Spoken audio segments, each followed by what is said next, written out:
Jesus. Abra sua Bíblia em Mateus 11, 28, um versículo bem conhecido. Nós vamos ministrar uma palavra ao teu coração e depois nós iremos celebrar a ceia do Senhor. Nós estamos iniciando uma série de mensagens agora, nesse mês, aliviando a bagagem, né? E a gente vai começar hoje falando sobre aliviando a bagagem de um Deus menor. Uma mensagem muito simples a mensagem que eu vou ministrar para você hoje, mas porém muito necessária para nós nos dias de hoje. Amém, queridos? Mateus 11, 28, deixa aberta aí, tá bom? Deixa ela aberta aí, tá tranquilo aqui. A Tânia, ela tem uma mente estratégica. E alguns anos atrás nós fomos a Londres, na Inglaterra, e aí a gente foi passear. Segundo ela, a gente ia passear, né? E aí a gente foi passear e ela viu uma loja, falou, vamos entrar nessa loja? E ela falou assim, vamos, entramos lá na loja. Falou, nossa, mas que mala bonita, eu quero essa mala para mim, né? Uma mala marrom, bonita, tinha uma mala grande, uma pequenininha. Falou, esse conjuntinho é legal para mim viajar, vamos levar ele para mim? Eu falei, vamos, beleza, tá, comprar uma mala. Falou, vamos ali em outro lugar? Eu falei, vamos no outro lugar.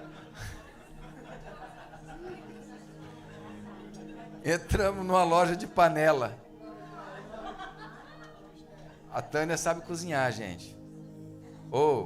Pensa você que era ela na frente e eu com uma mala cheia de panela andando por Londres.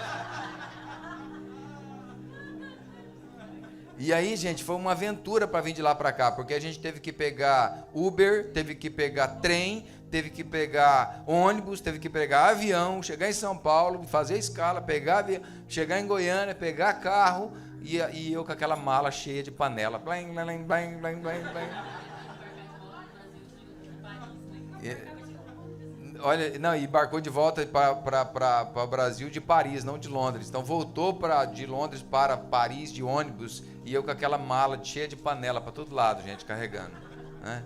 A polícia vai parar eu daqui a pouco, né? O que esse cara tá vendo com essa panela, com esse monte de barulho, né?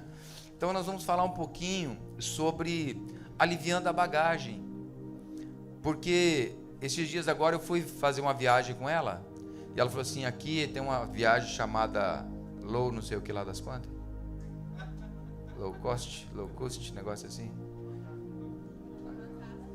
Não, o nome da viagem aqui é low cost, é isso aí, ó. Preço baixo.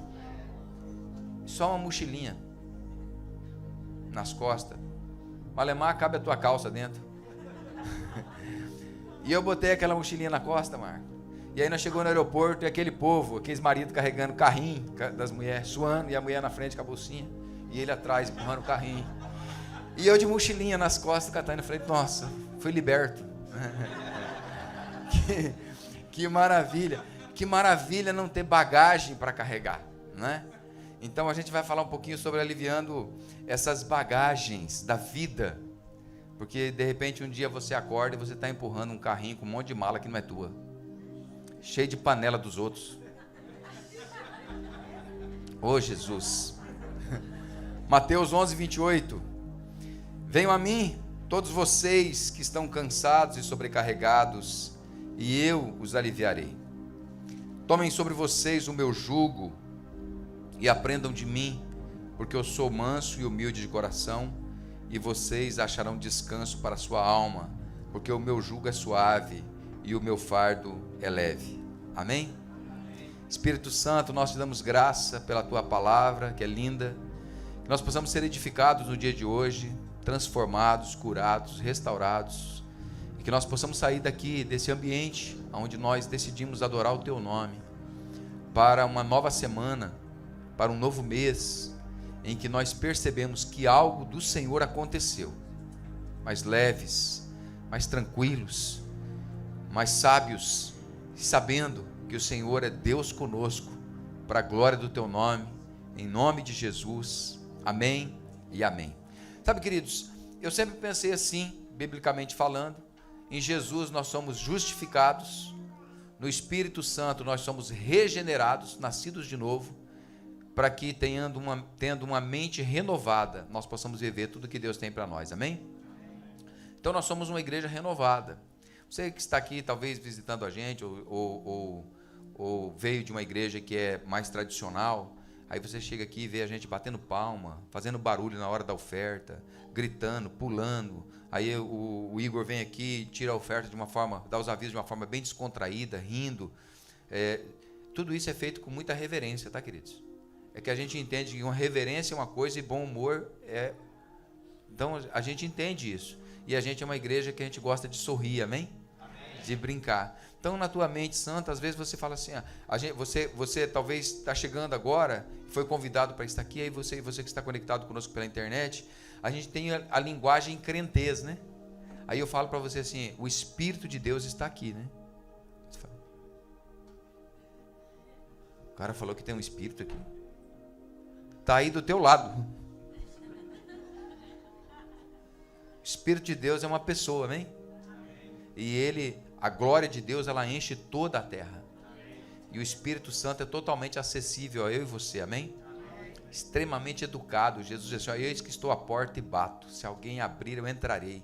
Então, quero desafiar, motivar você nessa manhã, a abrir o teu coração. Deixa Deus ministrar aí tudo que Ele tem para você. Amém? Será que nessa viagem da vida, você não está carregando bagagens demais? Pensa comigo.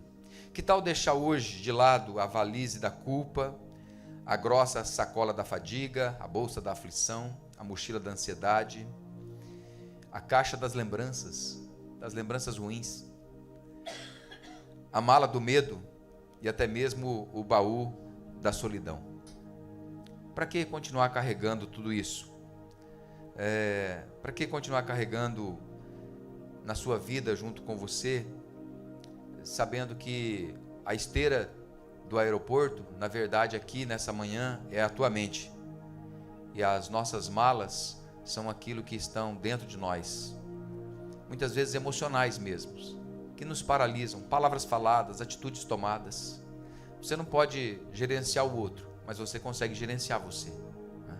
E Jesus falou assim, vinde a mim, é um convite da graça.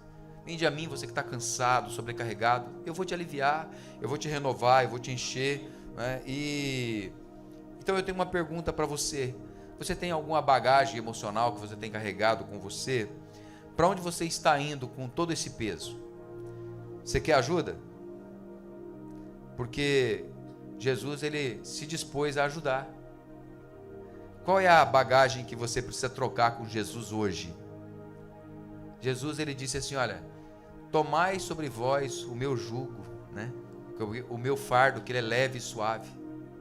Não é você trocar com Jesus, é uma troca mesmo. É você falar assim, Jesus, esse aqui está pesado demais, toma para o Senhor leva para mim. É você com a mochilinha na frente, no aeroporto, andando e olhando para Jesus, e Jesus com o carrinho atrás, levando para você. Aí fala, pastor, mas Jesus é forte, tá bom? Diga assim, o meu Jesus é forte. Então esse tempo que nós vamos ter junto, especialmente para você que está carregado, nós não temos nada de autoajuda para você aqui nessa manhã, mas nós temos uma ajuda que vem do alto. E se você quiser aliviar a sua bagagem, a palavra nos dá um sábio conselho, 1 Pedro 5, 7, lancem sobre ele toda a sua ansiedade, porque ele tem cuidado de vocês. Lança sobre ele, descarte as suas bagagens, aperte o cinto e desfrute de uma boa viagem na vida ao lado de ninguém menos que Jesus. Amém? Nessa série Aliviando a Bagagem, eu quero que você identifique nesse tempo que nós vamos caminhar, nesse mês, qual é a bagagem que você precisa trocar com Jesus. E hoje nós vamos começar falando sobre a bagagem do Deus menor. Em Salmos 23, 1, salmo conhecido nosso, Davi, ele entendeu isso. Davi disse, o Senhor é o meu pastor e de nada eu terei falta. Amém? Coloca a mão no teu coração assim. Diga, o Senhor é o meu pastor. Glória a Deus. Então logo nas primeiras palavras deste salmo, Davi dispõe-se e livra-nos do fardo de um Deus menor, de uma divindade subalterna, de um Deus que nos serve, de um Deus que é o escravo nosso, de um Deus que não pode tantas coisas e que ele pode fazer o mínimo, mas o máximo ele não consegue fazer. Ele vai falar de pastos verdejantes, mas não será lá o nosso descanso. Ele vai falar da sombra da morte, mas o salmo não é um poema sobre a morte. Ele nos levará à conclusão de que é na presença de Deus que nós encontramos paz. Amém? A paz que você precisa, ela está em Jesus. Neste salmo, o Salmo 23, Davi devota 105 palavras para tentar explicar apenas duas: o Senhor. Salmo 23, ele fala do Senhor, ele diz o Senhor, e ele vai tentar em todo o Salmo explicar essa palavra. No hebraico original, Davi usou 54 palavras, bem menos, né? Metade. Na arena da bagagem desnecessária, pensando na bagagem desnecessária que a gente carrega, o salmista começa com a mais pesada, o Deus remodelado, né? Um Deus que a gente imagina para a nossa cabeça. Ele diz: o Senhor é meu pastor e nada me faltará. Nesse Deus menor, talvez alguns exemplos seriam interessantes a gente pensar. O Deus gênio da garrafa, não é? Quem que é o Deus gênio da garrafa? É aquele Deus que é conveniente, que é um Deus genial.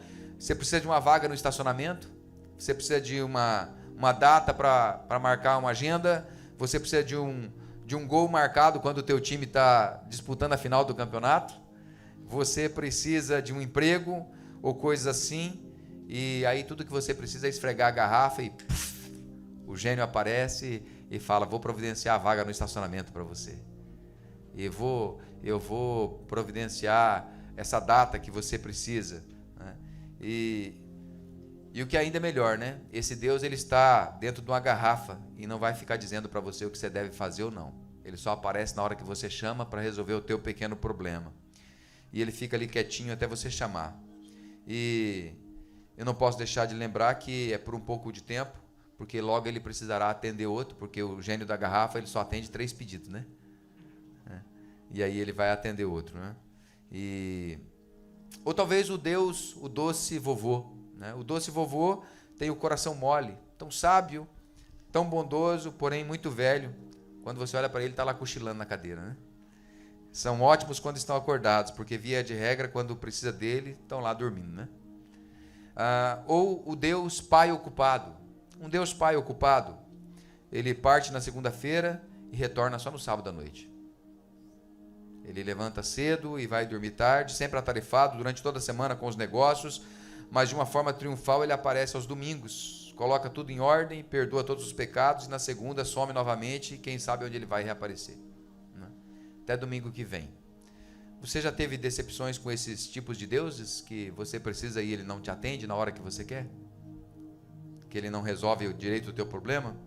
Eu acredito que sim, né? Porque muitas vezes a gente realmente pensa, e eu confesso para você que Deus, o Deus grande que nós servimos, ele percebe as nossas necessidades nos mínimos detalhes, né? E ele providencia até um marido para carregar as tuas panelas nas tuas viagens, né? Eu entendo disso. Amém, Paulo. Eu entendo isso, mas nós não podemos colocar as nossas expectativas nesse Deus tão pequeno. Não está na hora de você trocar de Deus? Que tal o Deus da verdade? De que Deus que você está falando, pastor? A resposta de Davi é um não retumbante. Você quer saber quem Deus é realmente? Pergunte a ele. Então leia isto. Ele escreveu o Senhor, ele escreveu como Iavé. Diga comigo, Iavé. Diga mais uma vez, Iavé. Quando ele escreve o Salmo 23, ele diz: Iavé é o meu pastor. O Senhor. Iavé, o Senhor. Jeová Ra. Esse é o nome de Deus. Diga, Jeová Ra. Embora estranho para nós, é um nome que a gente não cita muito, né? Jeová Ra é o nome que era mais rico para Davi. Tão rico, na verdade, que Davi escolheu Iavé acima de El Shaddai. El Shaddai é o Deus Todo-Poderoso. Diga El Shaddai. O Deus Todo-Poderoso. Poderia também ter escolhido El Elyon, Deus Altíssimo. Diga El Elyon. Deus Altíssimo. Ou podia ter escolhido El Olam, o Deus Eterno. Diga comigo, El Olam, o Deus Eterno. Muitos outros títulos Deus tem que estavam à disposição de Davi. Não obstante considerar cada uma dessas opções, ele escolheu Iavé, o Senhor. Diga, o Senhor é o meu pastor. Por que Iavé, pastor Edson? Porque Iavé é o nome de Deus. Iavé, Jeová, Javé é o nome de Deus. O nosso Deus é Jeová. Amém? Pastor, é uma nova teologia que você está colocando aqui? Não, é o nome de Deus. Está na Bíblia. É Iavé, Jeová. Você pode chamar-me por algumas características que eu carrego, não é? Mas não são meus nomes. Você pode me chamar de pastor, sim ou não? Você pode me chamar de marido da Tânia, sim ou não? Você pode me chamar do cara do devocional, sim ou não? Mas qual que é meu nome? Edson. Você pode chamar Deus de poderoso, você pode chamar Deus de papai, você pode chamar Deus de eterno, você pode chamar Deus de do que você quiser, santo, mas o nome dele é Iavé. Diga comigo, Iavé. Jeová é uma das transliterações para Iavé, para a língua portuguesa, além de, como eu disse, Javé, Iová, Iavé. O tetagrama é um tetagrama, Iavé, YHWH, a designação das 4 consoantes que compõem o nome de Deus em hebraico. E como podemos saber quem é Deus através do seu nome? O que o nome de Deus significa para nós, queridos? O que esse nome significa para nós? Iavé, o Senhor. Aliviando a bagagem de um Deus menor, primeira coisa, conheça o Deus que está sempre presente. Amém? Diga, Deus presente está. A palavra de Deus em Ezequiel 48:35, a distância total ao redor será de 9 quilômetros, e daquele momento em diante o nome da cidade será O Senhor está aqui. No hebraico, Jeová Shammah. Jeová Shammah, Deus está aqui. Amém? Iavé Shammah. Diga, Iavé Shammah. Agora vamos para onde tudo começa, né? A partir desse entendimento do profeta Ezequiel. Foi no livro de Ezequiel que essa declaração foi feita sobre Deus. E o livro de Ezequiel, do profeta Ezequiel, um dos profetas maiores da Bíblia, é dividido em 3 partes. Quando Deus manifesta a sua presença em nossas vidas, algumas coisas acontecem. A presença de Deus revela a nossa condição. De Ezequiel 1:24, Jerusalém foi humilhada e colocada em cativeiro por causa do pecado. É a primeira parte. Humilhação por causa do pecado e vai para um cativeiro, para dias de dor, dias difíceis. Na segunda parte, Ezequiel de 25-32, a presença de Deus revela o juízo sobre o pecado. As nações vizinhas foram julgadas pelo seu pecado e pela sua arrogância. Em Ezequiel 33:45, a presença de Deus traz restauração. Deus trará restauração sobre Israel. Ele está dizendo, olha, você viveu tudo o que você viveu, passou por todas as situações que você passou, mas Deus está dizendo que Ele é Jeová Shammah, Deus presente está. Ele está aí pronto para cuidar de você. Você olha, por tudo que eu passei, tudo que eu vivi, até aqueles momentos lá, algumas pessoas aqui que eu conheço, não quero denunciar ninguém, mas algumas pessoas tiveram que passar por aquele lugarzinho ali, depois do México, e ficar ali naqueles lugares escuros, desafiadores, um tempo, né?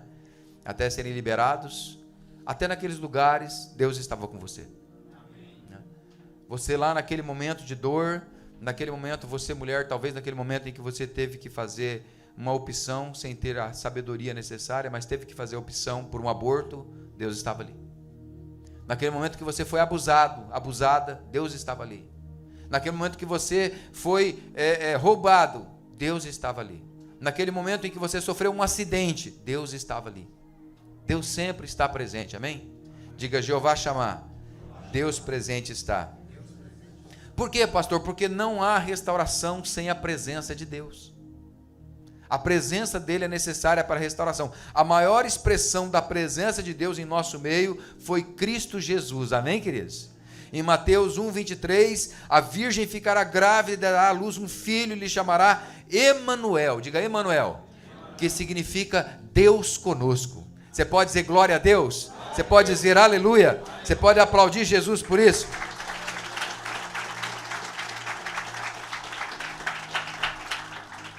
Então ele ainda está presente com você, amém? Ele ainda está presente na sua vida, e talvez você fale assim, pastor, mas ontem eu pequei, mas ele continua presente na sua vida. Ele não concorda com o pecado, mas Ele está presente na sua vida. Ele ama você, amém? Amém. Diga, Deus me ama. Em Mateus 28:20, eu estarei sempre com vocês até o fim dos tempos. Deus está presente. Em Isaías 49:14, mas Sião diz: o Senhor me abandonou, o Senhor se esqueceu de mim. O Senhor responde: será que uma mulher pode se esquecer do filho que ainda mama, de maneira que não se compadeça do filho do seu ventre? Mas ainda que esta viesse a se esquecer dele, eu, porém, jamais me esquecerei de você. Deus não se esqueceu de você. Deus te ama. E Deus está presente. Amém? Livrando-se da bagagem do Deus menor, além de um Deus presente, receba o que somente Deus, o Deus da provisão, pode te dar. Amém? Em Gênesis 22:13, Abraão ergueu os olhos e viu um carneiro preso pelos chifres no arbusto. Foi lá, pegou-o, sacrificou-o com holocausto em lugar do seu filho. Abraão deu àquele lugar o nome de O Senhor Proverá. Por isso até hoje se diz: no monte do Senhor se proverá. Amém? Diga: Jeová Jireh, o Senhor proverá. O nosso Deus é o Jeová Jireh, o provedor. Talvez você está passando um momento difícil no teu emprego, talvez você está passando uma transição de emprego, talvez você está vivendo uma situação que você fala assim: como é que eu vou fazer com isso agora? Diga: Jeová Jireh. Dá um sorriso para o teu irmão, Senhor. Jeová Jireh é a tua resposta. Essa passagem é uma passagem dramática na Bíblia. É uma passagem em que Deus ele vai levar um homem a mostrar a sua fé e aquilo que ele estava disposto a entregar. Deus pede para ele o seu tudo, o seu filho amado. Nós conhecemos a palavra, nós conhecemos a história, eu só estou te lembrando. Deus chega para Abraão e fala assim: me dá o seu único filho a quem você ama. Existem coisas que nós amamos que às vezes precisamos abrir mão delas, porque Deus vai testar a nossa fé nisso. Isaac era o filho da promessa, e Deus pede a ele como oferta a Deus em fidelidade a ele. Abraão, ele decide obedecer fielmente ao Senhor e até o fim depositou toda a sua esperança em Deus. Quando estava disposto a sacrificar o filho, quando Deus entendeu que para Abraão a única coisa que importava era a relação dele com Deus, Deus aparece trazendo o cordeiro. E nesse momento a gente tem a resposta de Abraão para o filho Isaac, que diz para o pai: pai, eu estou vendo o fogo, eu estou vendo a lenha, eu estou vendo o altar, eu estou vendo o cutelo, mas aonde está a oferta? E o pai responde: o Senhor proverá. Eu quero dizer para você que, independente do que o mundo está vivendo aí fora, Deus é um Deus provedor. Amém? Eu não sei qual é a área que você precisa, mas fecha os teus olhos só um pouquinho e responde para você mesmo assim: o Senhor proverá.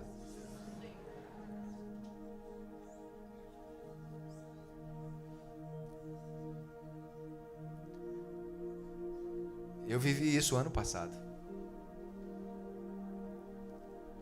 E ele disse para mim: eu vou prover. Você não sabe, mas você é a provisão de Deus para a minha vida, para a vida da Tânia, né, meu amor? O Senhor proverá. Enquanto nós não entregamos a Deus tudo o que temos e somos, nós não recebemos a provisão que Ele preparou para nós. Por meio da provisão de Deus, no Cordeiro, Jesus Cristo, nós recebemos salvação dos nossos pecados. Amém? Em João 1:29, no dia seguinte, João viu Jesus aproximando-se e disse: vejam, é o Cordeiro de Deus que tira o pecado do mundo. Tudo o que precisamos para ter uma vida plena está em Jesus. Amém? Apocalipse 7:17, nunca mais terão fome, nunca mais terão sede, não cairá sobre eles sol e nenhum calor abrasador, pois o Cordeiro que está no centro do trono será o seu pastor. Ele os guiará à fonte de água viva e Deus enxugará dos seus olhos toda lágrima. Glória a Deus, aleluia, eita Deus, glória a Deus. E nós temos então Um convite para pertencer à família de Deus em Apocalipse 19, 9. E o anjo me disse: escreve, felizes os convidados para o banquete do casamento do Cordeiro. E acrescentou: estas são as palavras verdadeiras de Deus. Amém? Gente, isso aqui não é nada comparado ao que nós vamos celebrar no céu. Não é nada comparado. Vai ser lindo demais. Amém? A terceira coisa, livrando-se da bagagem de um Deus menor, descubra que você tem um Deus que defende você. Ele é um Deus presente, Ele é um Deus provedor e Ele é um Deus que defende você.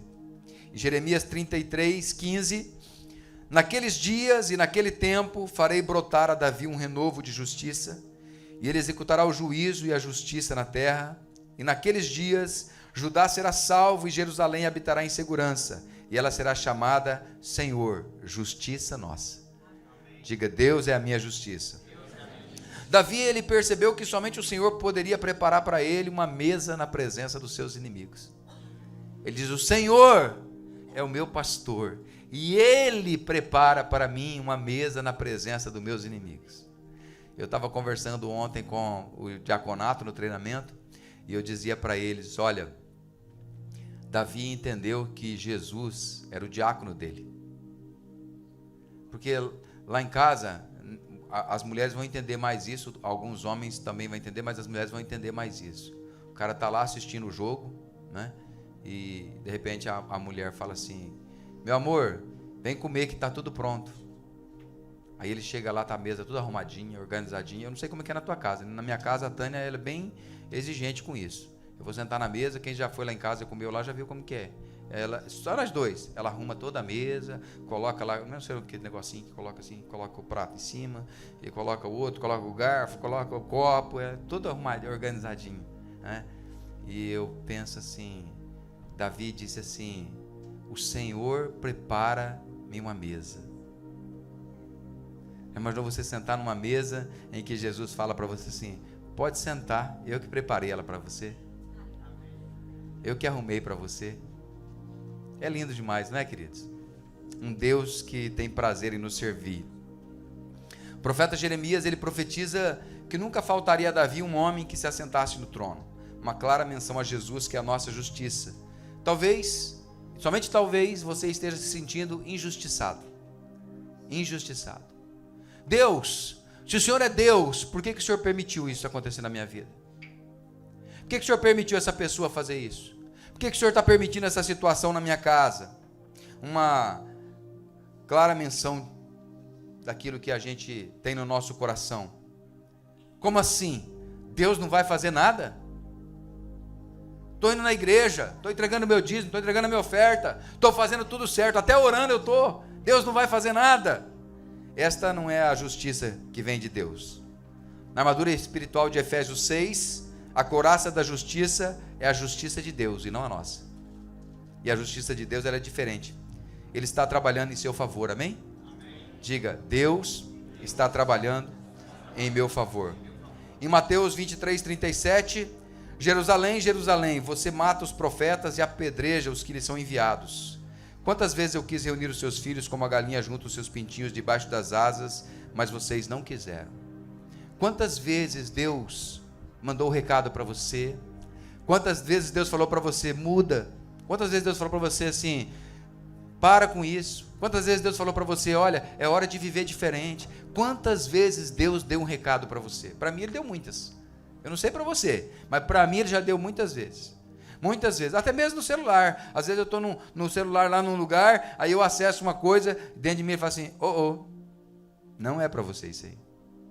Desculpa. Perdão, Deus. Quantas vezes que Deus foi trabalhando dentro de você e te falando: olha, esse é o caminho, segue por ele. Mas a gente vai teimando às vezes contra Deus, né? Quantas vezes nós estragamos tudo? Jesus está falando assim, olha, para Israel, Jesus está falando: vocês estragaram tudo. Quantas vezes eu estive com vocês como a galinha que cuida dos seus pintinhos, dizendo: eu quero cuidar de vocês, e vocês disseram: nós não queremos. Estragou tudo. Como que pode fazer um negócio desse?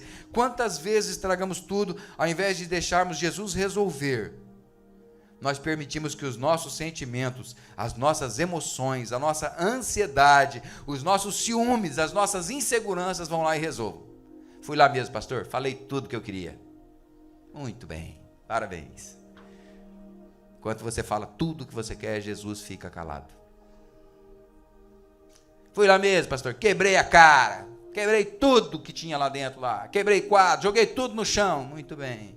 Quando você fez isso, Jesus estava lá de fora, de bracinho cruzado, esperando. Fui lá mesmo, pastor, tirei satisfação, não levo desaforo para casa. Pois é, o Espírito Santo ficou quietinho, falando assim, eu vou esperar para ver quando que vai depender de mim. Nossas ansiedades, nossas inseguranças, nossos medos, nosso jeito de querer resolver. Tiago 1,20, porque a ira humana não produz, diga comigo, não produz a justiça de Deus. A ira humana não produz a justiça de Deus. E por que fazemos isto? Porque não conhecemos a justiça de Deus. Nós só queremos resolver, nós só ficamos ansiosos, nós só ficamos inseguros, nós só ficamos com medos, nós só entramos em desespero porque nós não conhecemos a justiça de Deus.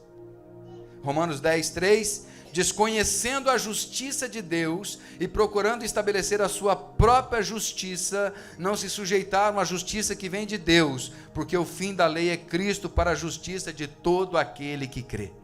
Diga, Jesus é a minha justiça. Diga, Ele me defende. Diga, Ele é meu advogado. Ele cuida de mim. Agora olha para o teu irmão e fala assim, e de você também. Amém? É a história do menino que estava no avião brincando, gente. O menino está lá no avião brincando, aí o avião começou a passar aquela turbulência toda, aquele desafio todo, parecia que o avião caía, todo mundo entrou em desespero e o menino continua brincando. Alguém vira para o menino e fala assim, você não está com medo? Ele fala, não, por quê? Porque meu pai é o piloto.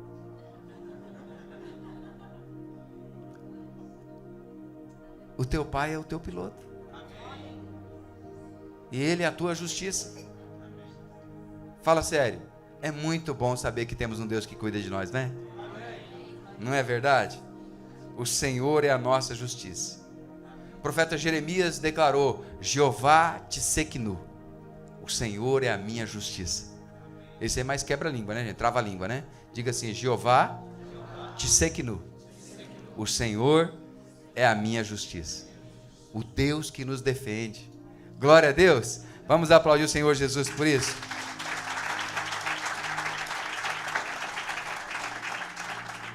Livrando-se da bagagem de um Deus menor, em quarto, celebra a vitória que vem das mãos de Deus. Em Êxodo 17:15, Moisés construiu um altar e chamou-lhe, o Senhor é a minha bandeira. A Bíblia conta a história de Moisés levantando um altar especial que comemorava a vitória sobre os filhos de Amaleque, e naquele momento tão especial para o povo de Deus, Moisés chamou de Jeová Nissi. Diga, Jeová Nissi, o Senhor é a minha bandeira.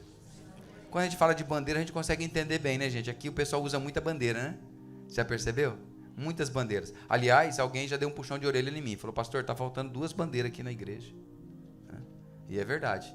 Elas serão providenciadas, amém? Porque é isso.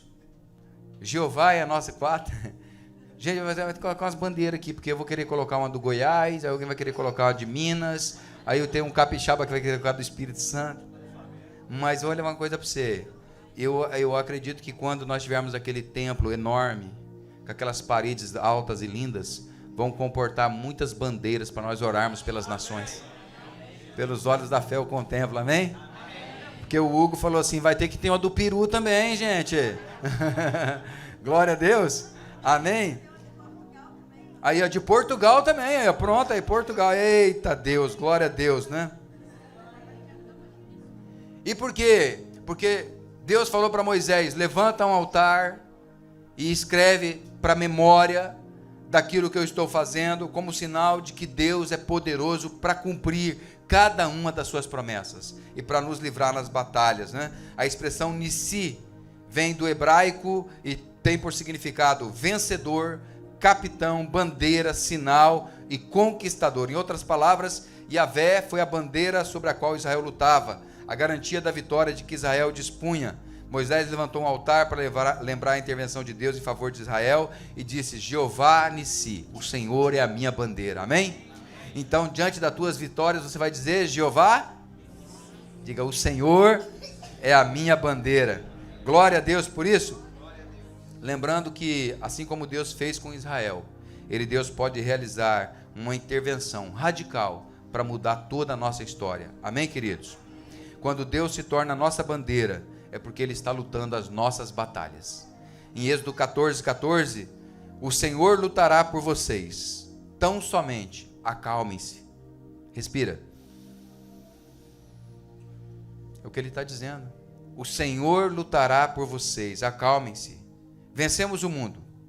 Tudo aquilo que se levanta contra a vontade de Deus. O que é o mundo? Tudo aquilo que não é de Deus. Tudo aquilo que é contra Deus. E nós vencemos o mundo, amém? Em 1 João 5:4, o que é nascido de Deus vence o mundo. E esta é a vitória que vence o mundo, a nossa fé. Quem é que vence o mundo? Somente aquele que crê que Jesus é o Filho de Deus. Amém? Glória a Deus por isso. Vencemos a morte. Tudo que nos separa da glória de Deus. Morte é o quê? Tudo aquilo que te separa da glória de Deus te leva para um caminho de morte. Em 1 Coríntios 15:37, onde está, ó morte, a sua vitória? Onde está, ó morte, o seu aguilhão? O aguilhão da morte é o pecado, e a força do pecado é a sua lei. Mas graças a Deus que nos dá a vitória por meio do nosso Senhor Jesus Cristo. Amém? Diga, graças a Deus que nos dá a vitória por meio do nosso Senhor Jesus. Amém? Vamos aplaudir Jesus? Aplauda Jesus. Então, nessa manhã eu quero dizer para você que você não precisa carregar a carga de um Deus menor sobre a sua vida. Por quê? Porque você tem Yahvé, Jeová, o Senhor sobre você. Amém?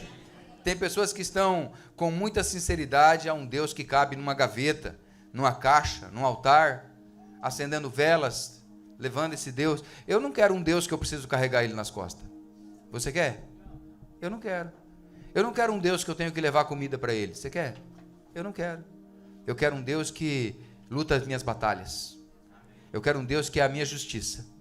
Eu quero um Deus que é provedor na minha vida. Eu quero um Deus que é Deus presente.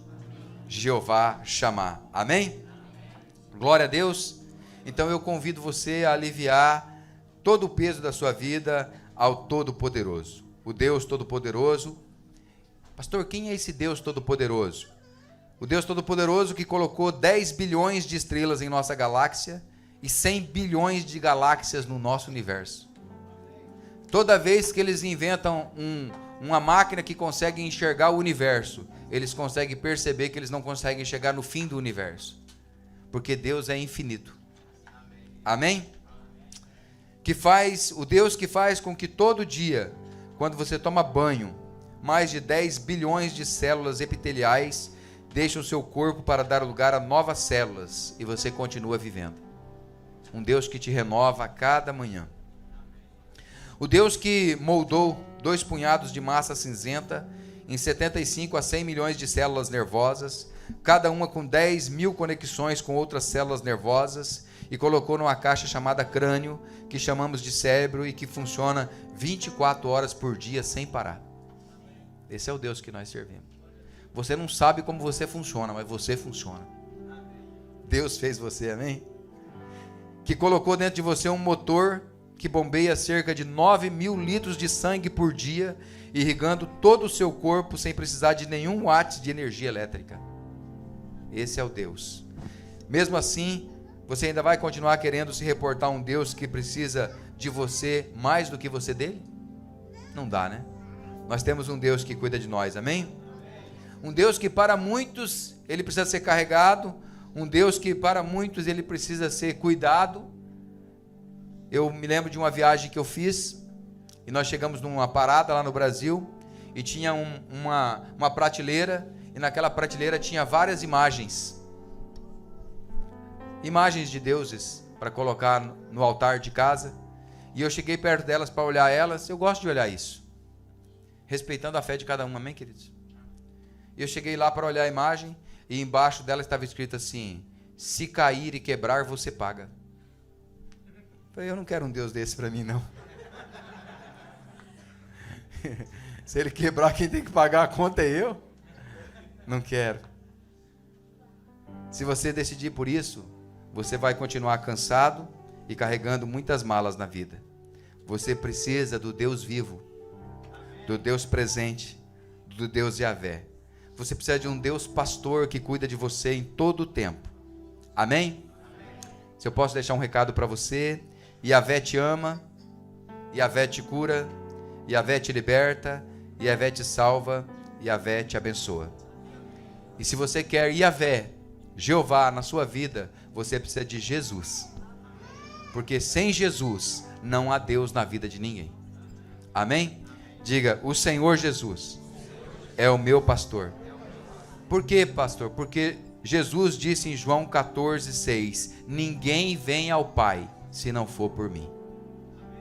Só através de Jesus. Qual é o Deus que você escolhe para a sua vida hoje? Em Atos 4,11, este Jesus é a pedra que vocês, construtores, rejeitaram e que se tornou a pedra angular. Não há salvação em nenhum outro, pois debaixo do céu não há nenhum outro nome dado aos homens pelo qual devamos ser salvos. Amém?